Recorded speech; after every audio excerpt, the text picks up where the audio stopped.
Keadaan yang kedua, kalau wilayah kita sedang diserang, penjajah datang. Nah, mirip kalau di kasus perang Uhud dan perang Khandaq bergabung antara dua hal ini. Perintah Nabi SAW untuk berperang dan juga wilayah lagi diserang.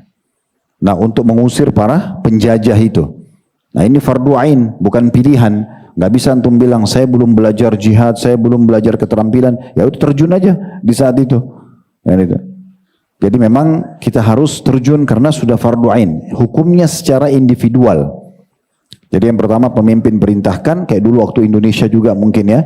Mungkin presiden sudah datang, di Indonesia sudah diresmikan presiden lalu memerintahkan untuk berperang melawan Belanda, melawan Portugis, melawan Jepang gitu-gitu yang menjajah. Maka itu semua wajib ya individu muslim untuk pergi. Kemudian yang kedua kalau lagi diserang, nah kayak kita juga dulu dijajah Indonesia, nah itu bergabung mirip dengan Uhud. Karena Uhud waktu itu pasukan Quraisy sudah sampai, Uhud itu berada di wilayah Madinah sebenarnya ya. Cuma di masa itu sebelah Uhud itu ada pintu gerbang Madinah. Sehingga inti kotanya masih berpisah dengan Uhud. Padahal sebenarnya kalau kota Madinah asalnya Uhud itu masuk. Nah pasukan Quraisy sudah sampai ke Uhud dan akan menyerang Madinah. Mirip dengan perang Khandaq gitu kan. Mereka sudah datang. Nah ini fardu ain, nggak bisa menghindar. Dan yang ketiga, kalau pasukan muslim sama pasukan kafir sudah bertemu di kancah peperangan. Ini nggak ada opsi bagi kita kecuali melawan, mati syahid atau membawa kemenangan. Yang lari di saat itu perang lagi berkecamuk, ya ini berarti dia termasuk dosa besar. Nah ini hukumnya fardu ain. Nanti akan ini yang menyebabkan kita membahas dosa besar itu malam ini ya. Jadi orang melalaikannya. Pemimpinnya sudah panggil dia nggak mau. Musuh sudah menyerang dia juga masih nggak mau, gitu ya. Kemudian juga musuh lagi berhadapan sudah perang-perangan dia melarikan diri. Ini karena pengecutnya ya, maka itu semua bagian daripada dosa besar. Ya nggak boleh sama sekali. Dia juga bisa menjadi hukum fardu kifayah, tercukupkan seperti kasus teman-teman kita di Palestina ya, atau wilayah-wilayah yang kita jauh tidak bisa terjangkau, mereka di sana sudah berjihad. Nah, bagi kita fardu kifayah namanya. Maksudnya tercukupkan karena sudah ada yang melakukannya.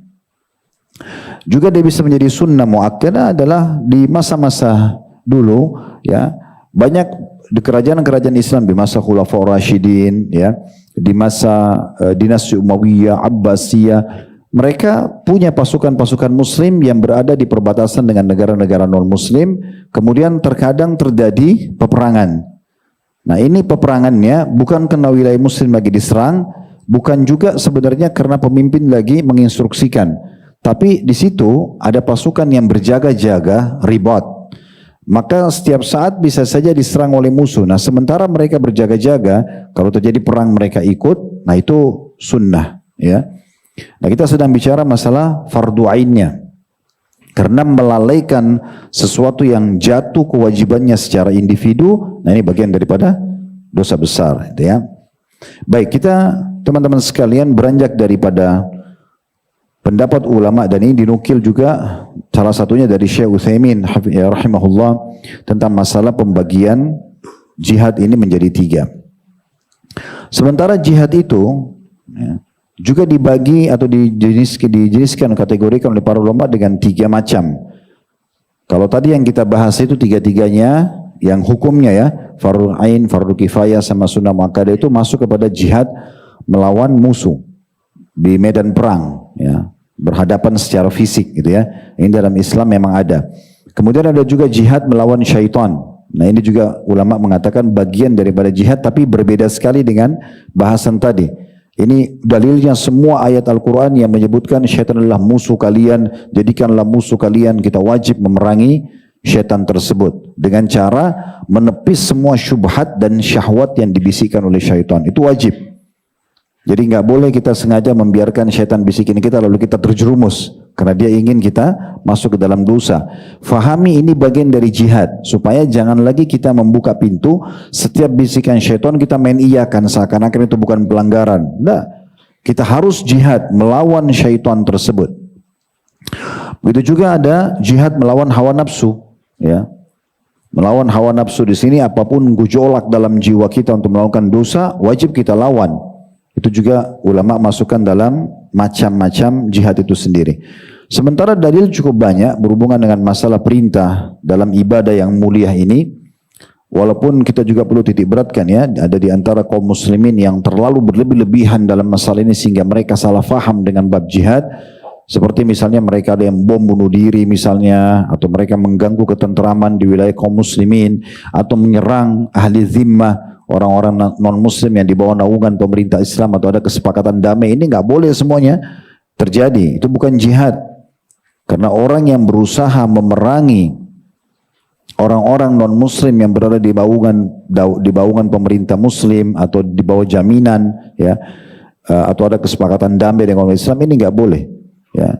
Ini hukumnya berbahaya sekali, berdosa. Kata Nabi SAW, man qatala mu'ahadan lam yarih raihatal jannah wa inna riha la tujadu min masirati arba'ina kharifa. Artinya siapa yang coba-coba membunuh seorang mu'ahad, orang kafir yang di bawah naungan pemerintah Islam, ya, seperti orang-orang non-muslim yang ada di negara kita, presiden orang muslim, menteri-menteri banyak orang muslim, kita mayoritas muslim, dan ada banyak agama yang diakui di Indonesia. Kita nggak boleh ganggu mereka. Itu mereka orang-orang yang tidak buat salah, nggak ada urusannya gitu, nggak boleh diganggu. Nah, siapa yang coba-coba bunuh mereka lalu mengatakan oh ini jihad, itu tidak akan pernah mencium bau surga, kata Nabi SAW. Dan surga itu tercium dari jarak 40 tahun. Nah, saya yakin sekali karena hukum ini jelas bagi kaum muslimin. Umumnya orang non-muslim kalau hidup di wilayah orang muslim pasti aman. Ya, mereka bisa berbisnis, mereka bisa segala macam. Kita bisa lihat di seluruh muka bumi ini rata-rata negara-negara muslim, orang-orang non-muslim hidup tenang-tenang saja. Kayak di Indonesia, di Malaysia, di Brunei, di mana-mana nggak ada yang ganggu. Tentu kita kalau lihat sebaliknya malah tidak seperti itu ya biasanya ya. Kalau orang non-muslim yang minoritas biasanya ada saja hal-hal yang tidak diinginkan. Ya, ini terjadi seperti itu. Baik, Allah Subhanahu wa taala berfirman tentang masalah itu tadi saya jelaskan dulu, ada orang berlebihan dan ini salah ya. Jangan diikutin generasi muda muslim, jangan antum bertemu dengan orang-orang karena kelompok Khawarij ini mereka kuat sekali mendoktrin orang. Doktrinnya itu kuat sekali. Mau masuk surga enggak? Gini saja, bom dirilah, bunuh sanalah, itu turis diganggu. Ini sebenarnya enggak ada urusannya sama sekali sama kita gitu ya. Daripada antum bunuh turis itu didakwahi, itu yang benar. Ya, bukan dibom, bukan dibunuh. Kalau bunuh itu di medan perang, sudah berhadapan, dia keluar, namanya kafir harbi. Orang kafir yang keluar siap berperang, nah itu hadapi mereka, silakan. Seperti Nabi SAW suruh para sahabat untuk berperang di Uhud, hadapi musuh, sampai pedang patah, gak ada masalah. Kan itu oke. Tapi kalau orang-orang yang aman, diberikan jaminan, tidak boleh sama sekali diganggu. Kan itu. Dan ada juga orang yang terlalu kurang sekali, sama sekali nggak mau bahas jihad, nggak mau tahu keutamaannya, lalu takut dicap ini nanti garis kelas kalau bahas jihad. Ini juga terlalu kurang. Kita ada di tengah-tengahnya. Kita nggak akan melampaui batas syariat, kita juga tidak akan mungkin menghilangkan dari syariat Allah Subhanahu Wa Taala. Perintah Allah cukup banyak dalam masalah jihad ini, diantaranya surah Al-Hajj, surah nomor 22 ayat 78. Di mana Allah berfirman wajahidu fillahi haqqa jihadi huwa ijtabakum wa ma ja'ala 'alaikum fid dini min haraj. Al-ayah. Ini ayat cukup panjang. Kita ambil saksi bahasan di awal potongan ayat. Dan berjihadlah kamu di jalan Allah dengan jihad yang sebenar-benarnya. Dia Allah telah memilih kamu dan dia tidak menjadikan kesukaran untukmu dalam agama. Artinya, tidak usah khawatir kalau kalian mau jihad. Khawatir nanti saya disakiti oleh musuh, khawatir nanti gagal, khawatir. Itu nggak perlu dipikirkan. Yang suruh kalian berjihad, membela agama Allah SWT adalah Allah itu sendiri.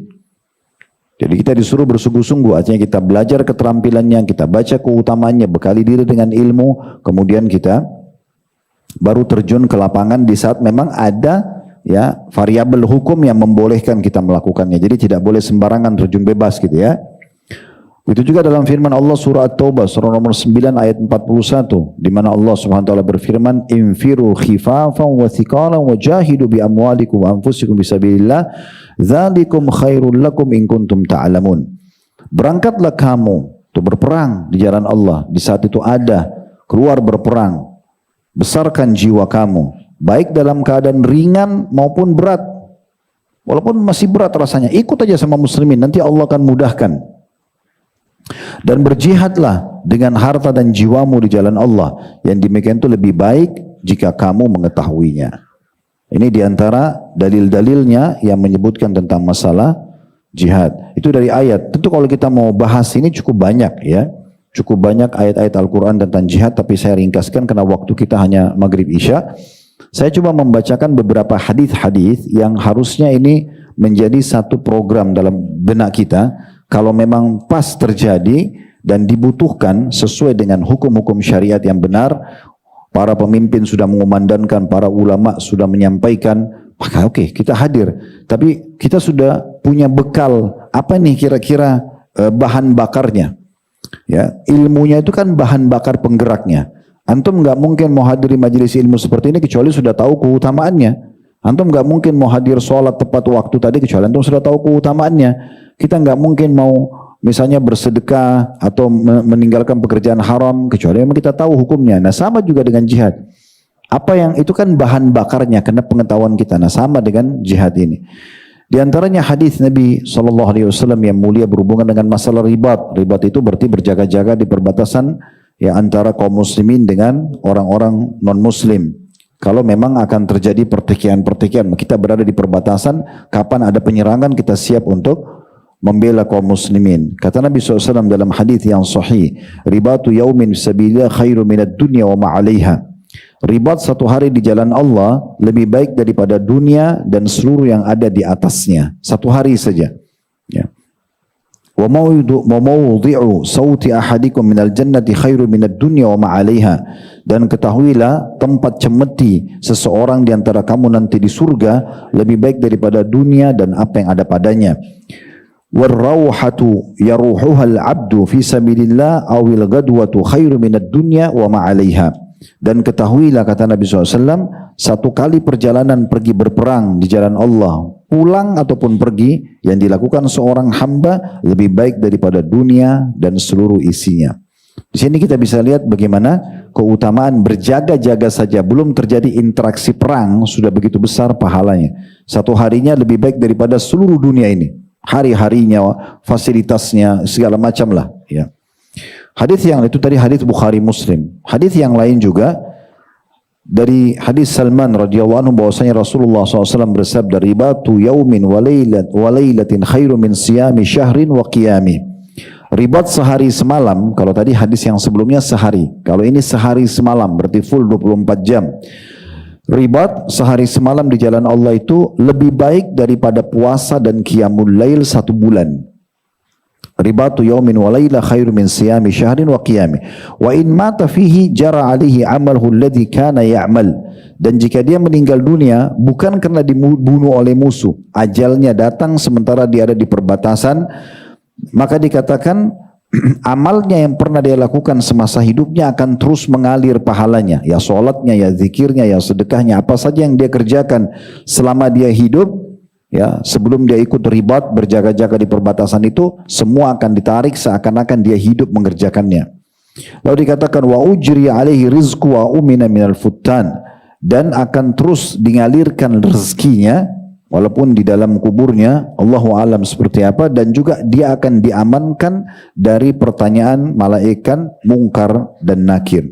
Hadis ini diriwayatkan oleh Imam Muslim. Dalam hadis yang lain, hadis riwayat Abu Daud dan Tirmidzi dari Fadalah bin Ubaid radhiyallahu anhu, beliau mengatakan bahwasanya Rasulullah SAW bersabda, kullu mayyitin yukhtamu ala amali illa al-murabit fi sabilillah illa al-murabita fi sabilillah fa innahu yunma lahu amaluhu ila yaumil qiyamah wa yu'manu min fitnatil qabr. Setiap orang yang mati ditutup amalnya kecuali orang yang melakukan ribat di jalan Allah, karena sesungguhnya awal amalnya dikembangkan hingga hari kiamat dan dia akan diamankan dari fitnah kubur. Maksudnya adalah pertanyaan mungkar dan nakir. Nah ini diantaranya. Dan sekian banyak hadis-hadis tentang masalah ribat. Ya, saya cuma pilih sebagiannya karena ini cukup banyak ya dalil-dalilnya. Dan ada hadis yang unik dinukil dari tentang Abu Hurairah radhiyallahu anhu berhubungan dengan ribat. Kita tambah satu hadis ini karena hadisnya cukup banyak, puluhan hadis berhubungan dengan masalah ribat. Dinukil dari Mujahid seorang tabi'in bahwasanya Abu Hurairah annahu kana fi ribati fafazzi'a ila sahil, bahwasanya ketika dia sedang dalam ribat, Abu Hurairah tiba-tiba rekan-rekannya ketakutan dan berlari ke daerah pesisir. Thumma qila la ba's fansarafa an-nas wa Abu Hurairah waqif. Lalu dikatakan sudah aman kok, tidak ada masalah sebenarnya. Lalu orang-orang tetap melarikan diri kecuali Abu Hurairah yang sempat berdiri di lokasi itu sejenak. Famarra bihi insan, ada seseorang lewat lalu berkata, faqal ma yuqifuka ya Abu Hurairah, apa yang membuat Anda sempat berhenti di sini? Sementara orang-orang lain sudah coba menyelamatkan diri karena lokasi ini tidak ada musuh, tapi katanya tadi musuh akan menyerang. Faqala, maka beliau mengatakan, sami'tu Rasulullah sallallahu alaihi wasallam yaqul, saya mendengarkan Rasulullah SAW bersabda, mauqifu sa'atin fi sabilillah khairu min qiyami lailatul qadri indal hajaril aswad. Maka beliau mengatakan, saya mendengarkan Nabi SAW bersabda, sesaat saja berdiri di jalan Allah, lokasi itu akan terjadi peperangan, atau mungkin baru selesai peperangan, atau sesaat kayak tadi dia masih menunggu nih, apakah musuh sudah pindah wilayah, dia kemudian baru mau nyusul ke sana. Intinya berada sesaat di wilayah di jalan Allah itu lebih baik daripada mendirikan malam Lailatul Qadri di posisi dekat Hajar Aswad. Hadis ini diriwayatkan oleh Ibnu Hibban dalam Sahih dan Al-Baihaqi juga mengatakan hadis ini sahih, serta Syekh Albani mensahihkan dalam Sahih At-Targhib wa Tarhib dari kitab yang kita baca ini. Dan ini hadis-hadis yang sangat mulia dan cukup banyak hadis berhubungan dengan masalah ribat. Begitu juga dengan orang yang sempat begadang karena ingin berjaga-jaga, karena pasti orang kalau lagi perang ya, seperti kita lihat teman-teman kita kemarin di Palestina diserang, mereka susah sekali tidur karena setiap malam senjata musuh bisa datang menyerang. Kalau mata mereka begadang di jalan Allah ini punya keutamaan sendiri, akan dijamin diselamatkan dari api neraka. Sebagaimana hadis riwayat Tirmidzi dan dikatakan hadis ini oleh Syekh Albani sahih di ghairihi karena cukup banyak saksi-saksinya, maka menjadi sahih karena didukung dengan riwayat-riwayat lain. Dari hadis Ibnu Abbas radhiyallahu anhuma, dia mengatakan, aku mendengarkan Rasulullah SAW bersabda, ainani la tamassuhum an-nar, ainun bakat min khasyatillah wa ainun batat tahrusu fi sabilillah. Dua mata yang pasti tidak akan pernah disentuh oleh api neraka, yaitu mata yang menangis karena takut kepada Allah dan mata yang begadang untuk berjaga-jaga di jalan Allah. Dalam riwayat yang lain dari hadis Anas radhiyallahu anhu bahwasanya Nabi SAW bersabda, ainani la tamassuhum an-naru abada, ainun batat taqla'u fi sabilillah wa ainun bakat min khasyatillah. Ada dua mata yang tidak akan pernah disentuh oleh api neraka selama-lamanya. Mata yang selalu begadang untuk berjaga di jalan Allah, dan mata yang menangis karena takut kepada Allah. Diriwayatkan oleh Abu Ya'la. Dalam riwayat yang lain dari hadits Ibnu Umar radhiyallahu anhu diriwayatkan oleh Al-Hakim dan dinyatakan sahih oleh beliau berdasarkan syarat Imam Bukhari. Kata atau dari Ibnu Umar radhiyallahu anhu bahwasanya Nabi SAW bersabda, ala unabbikum bilailatin afdala min lailatul qadr, harisun harasa fi ardi khawfin la'allahu alla yarji' ila ahli.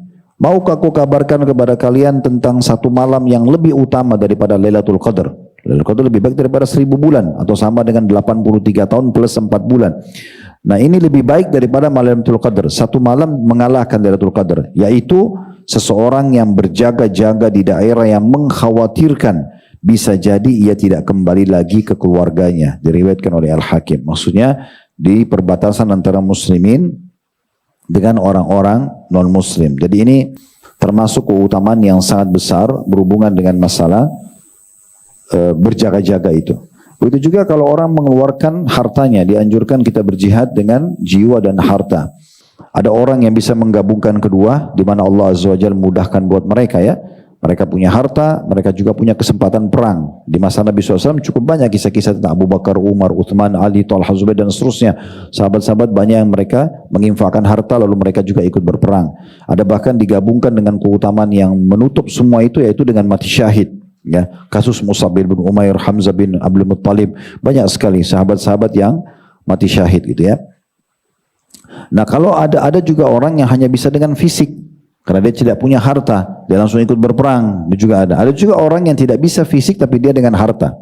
Nah, contoh kasus ketua teman-teman kita di Palestina ya, itu kita bantu dengan harta, kan berapa kali kita sampaikan sini. Selama ada kesempatan, ayo berinfak, bantu, karena itu termasuk jihad.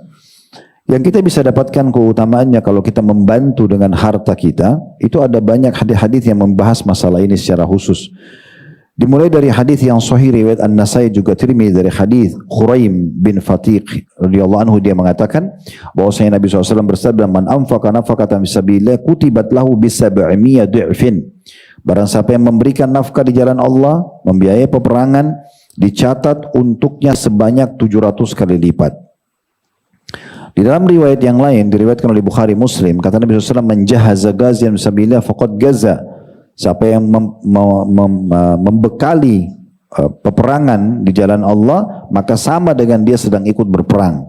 Mungkin dia tidak bisa ikut ke sana lokasi, ya, tapi dia membiayai, gitu kan. Wa man khalafa ghaziyan fi ahlihi bi khairin faqad gaza. Dan siapa yang membiayai dan mengurusi keluarga orang yang sedang berjihad dengan baik, memenuhi tentang kebutuhannya, makanannya, pakaiannya dan segala macam, maka sungguh ia juga dianggap sudah berperang. Kemudian hadis yang lain diriwayatkan Ibnu Hibban, mirip lafadznya dengan ini, kata Nabi SAW, man jahazza ghaziyan fisabilillah aw khalafahu fi ahli kataballahu lahu mithla ajrihi hatta annahu la yanqusu min ajril ghazi syai'a. Barang siapa yang membekali seorang pejuang di jalan Allah atau menggantikannya untuk mengurus keluarganya, dia biayai perang itu, atau dia sendiri tidak ikut berperang tapi dia membiayai keluarga para mujahid, niscaya Allah akan mencatat untuknya seperti pahala pejuang itu hingga tidak berkurang sedikit pun dari pahala si pejuang, gitu ya. Dan cukup banyak hadis-hadis yang berhubungan dengan masalah ini. Ada hadis yang cukup unik kalau menurut saya dalam masalah ini, yaitu hadis Abu Umamah radhiyallahu anhu dengan sanad hasan diriwayatkan oleh Tirmidzi. Kata Nabi SAW, afdalus sadaqati dhillu fustatin fi sabilillah wa minhatu khadimin fi sabilillah au taruqatu fahlin fi sabilillah.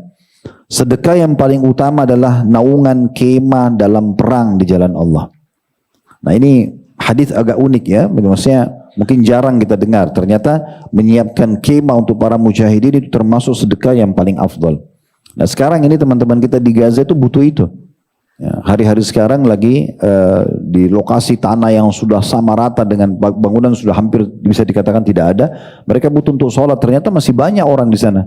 Kami dikirimkan informasinya itu banyak sekali mereka butuh. Sekarang mereka buat tema kemah, masjid dari kemah-kemah. Karena untuk membangun bangunan nggak bisa. Sulit untuk membawa alat bangunan, perlengkapannya, biayanya dan segala macam. Maka dibuatlah program tenda-tenda jadi kemah. Ya, tenda-tenda juga untuk rumah-rumah mereka, dan mereka itu semua murabit ya. Semua orang-orang di Palestina dianggap murabit di jalan Allah. Jadi sama saja karena mereka lagi dijajah. Mirip kita waktu dijajah dulu sama Belanda. Sebenarnya semua orang muslim itu dianggap murabit karena kita setiap saat bisa berperang sama musuh karena lagi dijajah. Nah, ini kalau kita ikut partisipasi membangunkan kemah, rumah-rumah mereka, ya, apalagi sekarang mereka yang tetap bertahan di wilayah itu karena dianggap itu adalah wilayah mereka, masjidnya kah, rumahnya kah, atau apa saja, itu termasuk sedekah yang afdal. Kemudian dikatakan, dan bantuan berupa seorang pembantu di jalan Allah, ini yang kedua yang sedekah paling afdal. Jadi kalau kita misalnya memperbantukan pasukan cukup banyak dengan prajurit-prajurit yang kita biayai misalnya. Dan yang ketiga adalah unta, bersedekah dengan unta betina yang siap dibuahi oleh unta jantan di jalan Allah. Jadi di masa dulu itu ada juga orang yang datang menyumbang unta. Ya. Unta itu memang disedekahkan biasanya satu pasang, tujuannya nanti dikembangbiakkan oleh pihak pemerintah. Waktu itu di masa Nabi SAW, kemudian semua anak-anaknya unta itu di jalan Allah semua dipakai untuk berperang. Ada juga menyumbang kuda sepasang. Nah, ini juga kalau orang menyumbang unta betina masa itu karena dipakai untuk berperang, maka itu juga termasuk sedekah yang paling afdal. Dan sekian banyak. Kalau kita mau bahas dalil-dalil tentang jihad ini luar biasa. Makanya saya bilang tidak pantas kalau seorang muslim justru meninggalkan bahasan seperti ini ya. Dia harus punya sesuatu yang membantu dia untuk memahami, oh ternyata ini kalau betul-betul sedang terjadi, keutamanya terlalu besar untuk kita dapatkan. Saya juga pernah berbagi teman-teman sekalian bagaimana caranya menghilangkan rasa takut ya agar kita mau berperang. Saya akan jawab dari dua sisi. Yang pertama, perkataan Ibnu Taimiyah di mana beliau mengatakan jihad melawan hawa nafsu merupakan dasar yang melandasi jihad melawan orang-orang kafir dan orang munafik. Karena seseorang tidak akan mampu berjihad melawan secara fisik orang kafir dan orang munafik sampai dia berjihad melawan diri dan hawa nafsunya terlebih dahulu sebelum melawan orang-orang kafir itu. Artinya tidak mungkin kita akan mau masuk di medan perang, berperang di jalan Allah, melawan orang-orang non-muslim selama kita sendiri memang belum bisa jihad melawan hawa nafsu kita, jihad melawan bisikan-bisikan syaitan. Sisi yang lain, apa yang dikhawatirkan untuk ikut berperang? Sementara mati itu bukan karena peperangan, mati itu karena ajal datang. Artinya kalau kita pergi berperang di jalan Allah Subhanahu wa taala selama ajal belum datang gak akan meninggal. Makanya Khalid bin Walid radhiyallahu anhu terus waktu kita ceritakan tentang serial sahabat kisah beliau terus mengejar agar bisa mati syahid ya, dan ingin menutupi tentang dulu upaya beliau dalam memerangi Islam sebelum masuk Islam itu ya. Tapi takdir Allah berbeda. Allah SWT belum memberikan kepada dia kesempatan, padahal semua di tubuh beliau itu semuanya luka dan semua pedang umumnya yang dipakai berperang pasti patah karena luar biasa melawan sekian banyak puluh atau ratusan pedang musuh yang dihadapin untuk tangkis-tangkisan, untuk saling serang dan seterusnya. Jadi memang kematian itu hanya datang karena ajal datang. Bukan karena itu. Dan orang umumnya yang mati syahid di medan perang pasti lebih sedikit jumlahnya. Sudah pernah kita sebutkan kalau kita lihat historinya ya. Dari peperangan pertama Nabi yaitu perang Badar. Dari 314 orang sahabat yang pergi perang Badar, yang meninggal cuma 60 orang. Padahal kalau kita tangkap secara rasional teman-teman, waktu itu pedang sama pedang. Ya, di depan mata gini panah, tombak. Itu kan berarti kematian itu bisa dikatakan 90% lebih. Kalau sekarang orang masih bisa sembunyi, jauh, ditembak segala macam. Kalau dulu itu betul-betul kematian depan mata.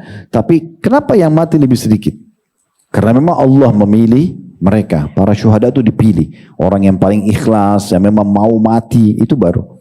Ya, kasus meninggalnya Abdullah bin Haram radhiyallahu anhu di perang Uhud itu karena dia tahu besok akan terjadi perangan dengan orang Quraisy di Uhud dan mereka sudah akan tiba besok dan pasti terjadi peperangan. Semalam suntuk dia nggak tidur, besok perang semalam sudah tidur. Apa? Minta supaya besok dia termasuk orang yang pertama mati syahid, lalu Allah kabulkan. Jadi orang betul-betul harus tulus, benar ya dia.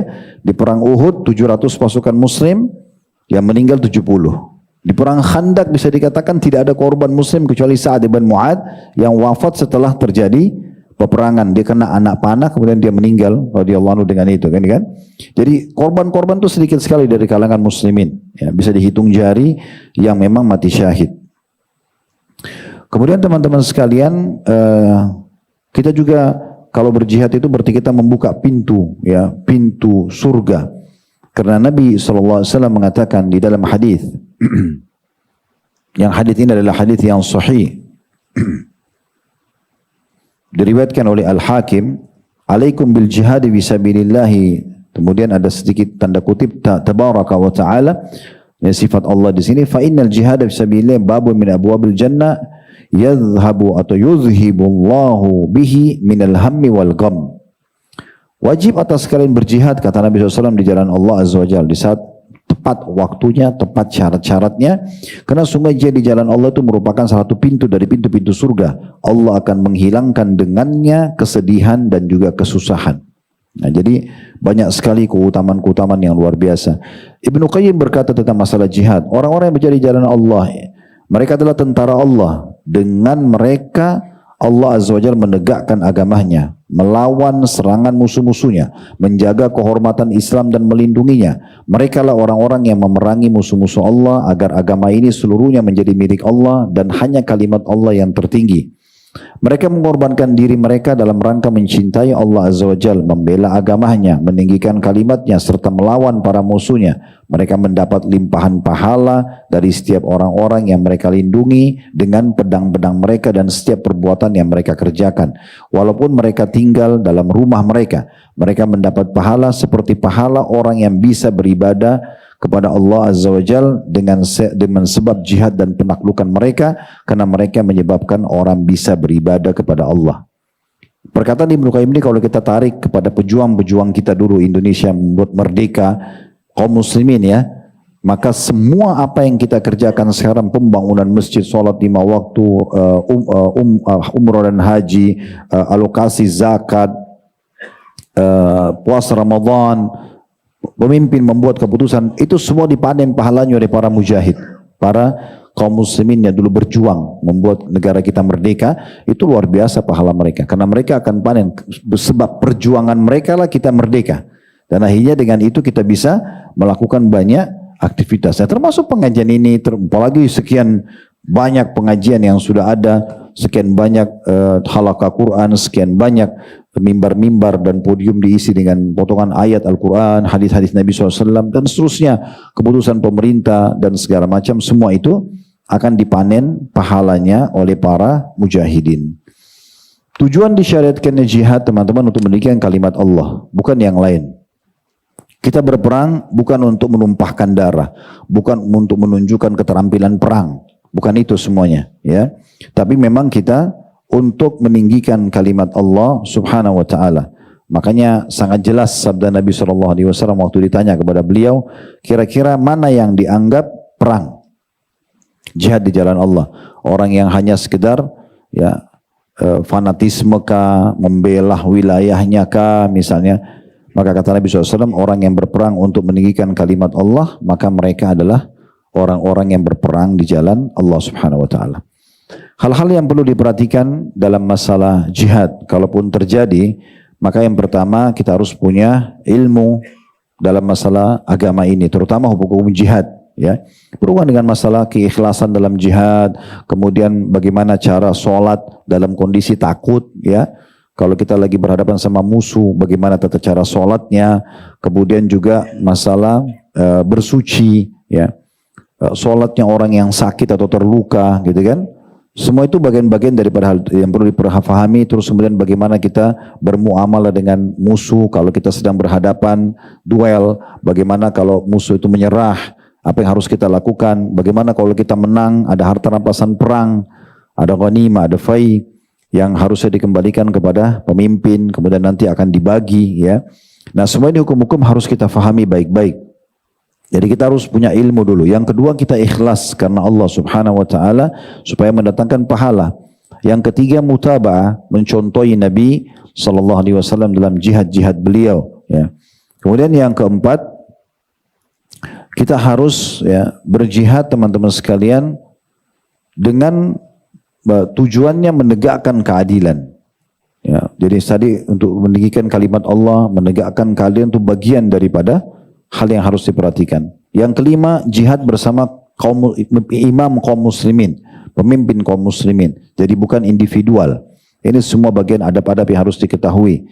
Dan Nabi SAW bersabda, sungguhnya imam itu adalah perisai, ia akan diperangi dari belakangnya dan dia menjadi perisai dari depannya. Maksudnya dia menentukan menyerang atau tidak menyerang. Nah, seperti itulah. Jika imam menyuruh untuk bertakwa kepada Allah dan berbuat adil, maka dia dapat pahala, dan jika dia menyuruh selain itu, maka dia akan mendapatkan dosa. Kemudian yang perlu diperhatikan setelahnya adalah tidak boleh sama sekali menunjukkan kelemahan di depan musuh, ya. Dan harus diikuti dengan keyakinan kalau Allah SWT benar dengan janjinya. Karena kalau kita sudah berperang, teman-teman sekalian, ini sudah ada campur tangan ilahi. Allah mengatakan kepada Nabi SAW, "Wa ma ramaita idh ramaita walakinnallaha rama."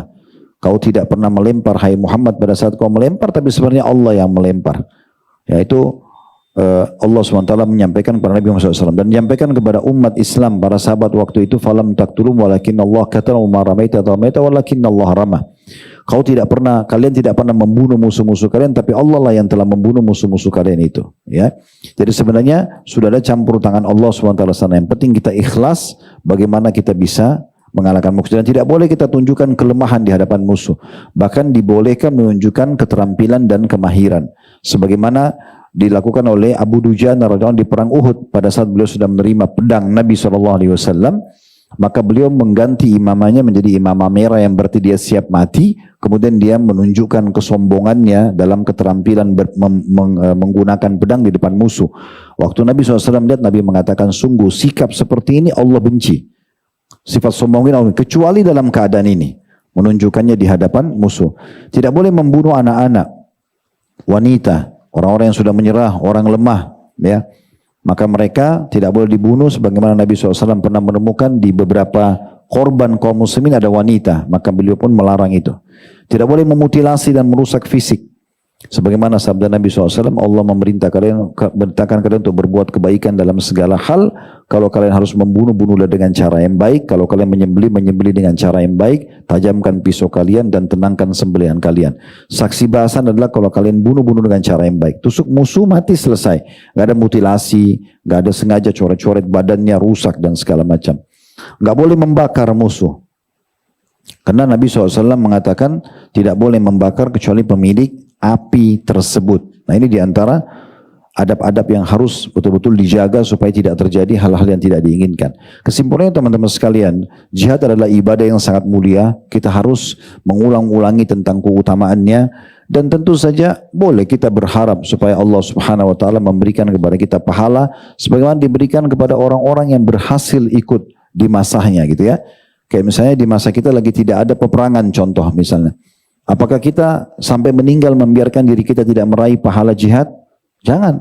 Caranya gimana? Kita pelajari. Seperti ini kita belajar. Ini sebagian kecil dari hadits-hadits dan ayat-ayat berhubungan dengan masalah keutamaannya. Kemudian yang selanjutnya kita coba ya berdoa kepada Allah Subhanahu wa taala dengan niat tulus. Kalau seandainya Allah berikan kesempatan kita seperti orang-orang yang dulu pernah berperang di jalan Allah Subhanahu wa taala, kita juga akan melakukannya. Semoga saja dengan niat yang tulus. Masuk dalam hadis Nabi SAW, manusia 4 tingkatan. Yang pertama, ya Allah berikan ilmu dan harta lalu dia menghabiskan kedua di jalan Allah. Yang kedua adalah yang diberikan ilmu tapi tanpa harta, lalu dia dengan tulus dalam hatinya mengatakan, kalau saya diberikan seperti orang yang pertama itu, saya akan lakukan yang sama. Maka mereka sama-sama pahalanya. Jadi jangan, walaupun kisah itu sudah luput dari kita. Contoh, teman-teman lagi kebetulan di Madinah datangi kuburan para syuhada Uhud. Jangan cuma mengatakan, oh itu kuburannya para sahabat, ini kuburannya Hamzah, ucapin salam, selesai. Bagus-bagus, tapi masih ada hal yang bisa kita tambahkan. Seperti misalnya, itu kan mustahil kalau kita mau jalankan hadis tadi, kita mengatakan, ya Allah kalau seandainya engkau hidupkan aku di masa itu, mungkin aku pun akan berjihad bersama Nabi SAW di perang Uhud. Diniatkan, walaupun sudah lewat, gitu kan. Karena kalau masjid yang sudah pernah dibangun, kita cuma mengatakan, oh bagus ya masjidnya. Manfaatnya apa? Tidak ada manfaat bagi pembangun masjid, tidak ada manfaat buat kita. Tapi kita bisa dengan niat dan doa mengatakan, ya Allah, kalau seandainya engkau memberikan aku kesempatan seperti yang bangun masjid ini, aku akan lakukan yang sama. Kalau antum tulus dalam hati, bisa sama pahalanya. Bisa sama pahalanya. Nah seperti seterusnya. Allahu a'lam.